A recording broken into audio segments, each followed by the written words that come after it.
Olá galera do canal, hoje o episódio é sobre Nilo Peçanha. As fotos tentam esconder, como você pode ver, mas ele foi o primeiro e único presidente negro na história do Brasil.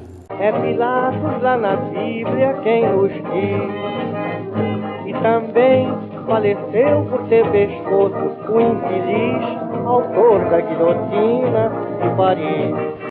Bom, nós brasileiros somos acostumados a estudar história como um pacotão, né? A Primeira República, o café com leite, mas nem todos os presidentes foram iguais. Como já mostramos aqui em outros vídeos, cada um teve sua particularidade, teve seus pontos fortes, pontos fracos, e para muitos, Nilo Peçanha é o melhor presidente desta época.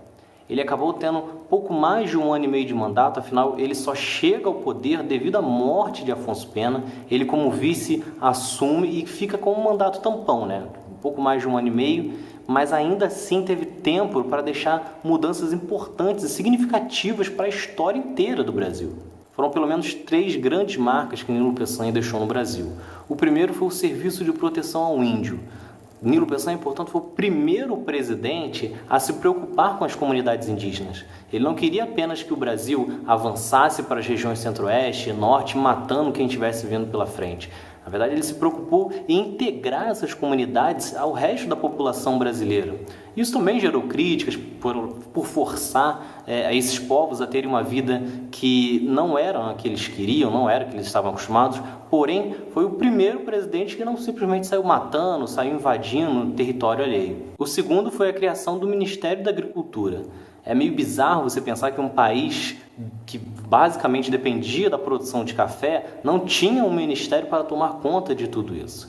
Com Nilo Peçanha, o ministério foi criado, foram criadas novas regulamentações, inclusive uma preocupação maior quanto a essas produções. Por fim, ainda teve um investimento nas indústrias, que subiu de 12% para 18% do capital.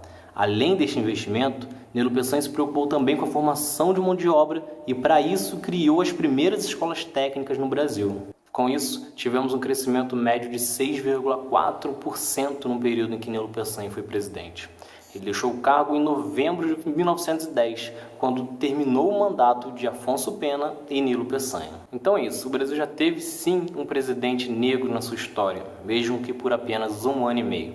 Se você gostou, se inscreve no canal, deixe sua curtida e fique acompanhando, porque em breve falaremos sobre Hermes da Fonseca, que chegou ao poder com uma mãozinha de Nilo Peçanha.